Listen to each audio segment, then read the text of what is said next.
Now we're going to quickly go through the shortest books that I read in 2019, and after that the longest. So the shortest books I read were Holiday in Tibbetsburg by Peter V. Brett, 10 pages. Halloween in Tangleton by Sean Inman, about 11 pages. The Girl Who Steals Christmas by C.G. Drews, 15 pages. Pak Madan by Paul van Loon, 27 pages. One Last Stop by Sean Inman, about 18 pages. Dreamer by Brandon Sanderson, about 35 pages.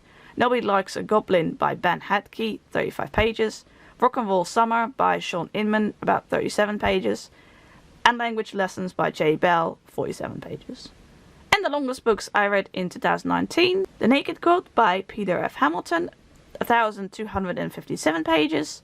Tudors Unchained by Peter F. Hamilton, 1,235 pages. Pandora's Star by Peter F. Hamilton, 882 pages. Oh, and all these three were rereads. The Core by Peter V. Brett, 866 pages. Spirituele Symbolen by Robert Atkinson and others, 792 pages. Kraaien Koninkrijk or Crooked Kingdom by Leigh Bardugo, 622 pages for the Dutch edition. It's Not Okay to Feel Blue and Other Lies by Scarlet Codes and others, 562 pages. List and Leugens or Six of Crows by Leigh Bardugo, 542 pages. Anger as a Gift by Mark Oshiro, 463 pages. The Female Persuasion by Meg Wolitzer, 456 pages. My top 10 favorite books of 2019. I decided not to do a separate video. Hopefully this is not going to be too long. Maar je ziet er helemaal niet autistisch uit by Bianca Toeps. This was an autism memoir. I loved it. That's I guess all I need to say. Anders gaat ook bij Elise Cordaro. This was an autism and ADHD memoir. Loved it. The Boy Who Steals Houses by C.G. Drews. A YA contemporary novel about two autistic boys. Hard-hitting. Loved it. Hurricane Season by Nicole Malaby. This was a buddy read with Linda from Linda's World of Books. This was a recommendation from Nichi from I_read past my bedtime. This is a children's middle grade contemporary fiction novel with mental health and LGBT elements. Hard-hitting, emotional. It was really good. Linda and I both loved it. I Wish You All the Best by Mason Deaver. This is a YA contemporary fiction. A book about a non-binary teen and their parents kicked them out of the house. There was romance. It was excellent. Love from A to Z by S.K. Ali. This is a young adult contemporary novel about two Muslim teenagers who meet each other while traveling and a bunch of stuff going on. Again, a more heavy contemporary fiction book. First of All by Ada Hoffman. This was a free short story, fantasy-ish, autistic, and queer representation. Loved it. Magical. Yep. Heb je nou al een vriend by Marie-Lotte Hagen and Nydia van Voorthuizen. This was a non-fiction book to do with feminism and how to respond to certain things people say. This was excellent. I loved every page of it. A Boy Called Christmas by Matt Haig. Illustrations by Chris Moult. This was a buddy read with Linda from Linda's World of Books. It's a book for children. It's fantasy-ish. It's kind of magical, Christmassy, really good. Loved it. Heartstopper Volumes 1 and 2 by Alice Oseman. This is a graphic novel series, but it's actually based on the comic she makes. This is about two boys in a relationship. It is really cute, adorable, great art. I'm looking forward to Volume 3. The Golden Compass or The Northern Lights by Philip Pullman. This was a buddy read from Emily from Novelle Novels and also with Clint from Reads Readers. And this was fantasy, magical.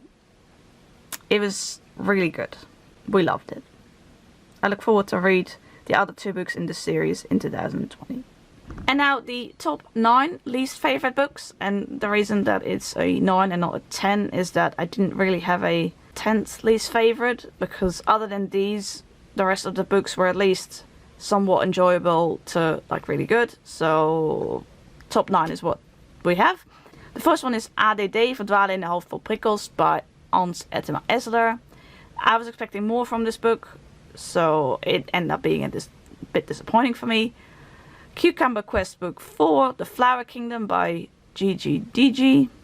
I got very confused with this book, so yeah, I didn't like it, but it's been a while, so I don't quite remember. Check Please Book 1, #hockey by Ngozi Ukazu.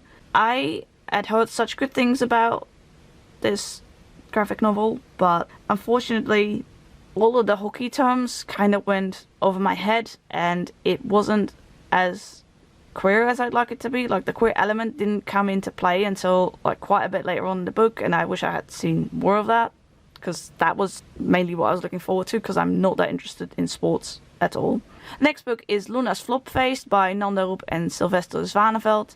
I didn't like this specific book. I did like another in the series, but this one I did not like. I had some issues. Well, I don't quite remember exactly, but it was just, it frustrated me, this book. Okay, we're just gonna forget about it. Radio Boy and the Revenge of Grandad by Christian O'Connell. This is book 2 in the Radio Boy series, and I really liked book 1. For some reason, I didn't like book 2. It's been a while.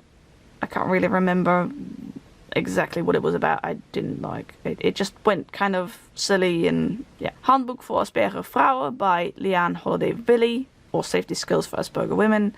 I was a bit disappointed in this book because I felt that a lot of things were kind of obvious to me, and I didn't learn a whole lot for myself. The thing here is that the Dutch translation of the title, which was all that I had looked at when I picked it up at the library, says Guide to Asperger Women. And so I was expecting a book with just tips about living life in general, whereas the English title specifically says Safety Skills for Asperger Women. And if I had known that that was going to be the theme, then maybe I shouldn't have picked it up. But just the Dutch title kind of created a false expectation for me, and so I went into it expecting something different than what it was. Madeline Kids by Edgar Cantero.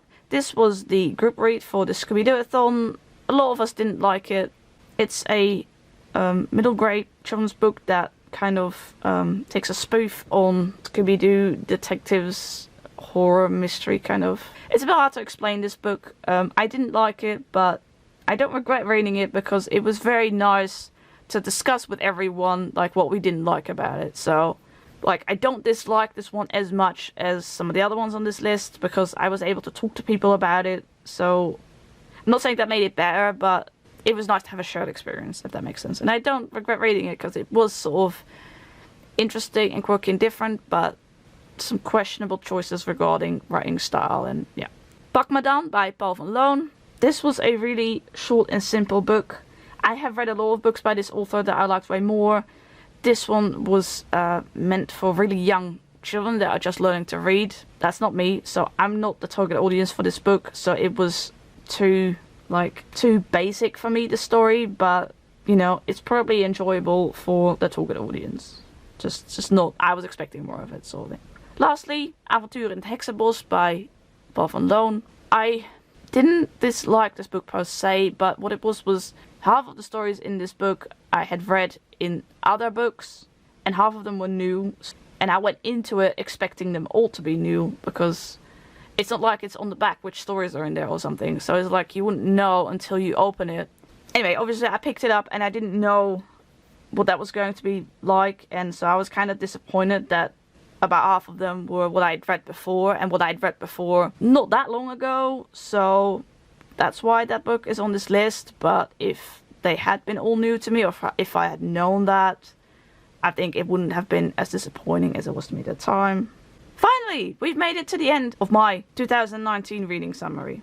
If you made it to this point, thank you so very much for listening, watching this all the way through. I really appreciate it.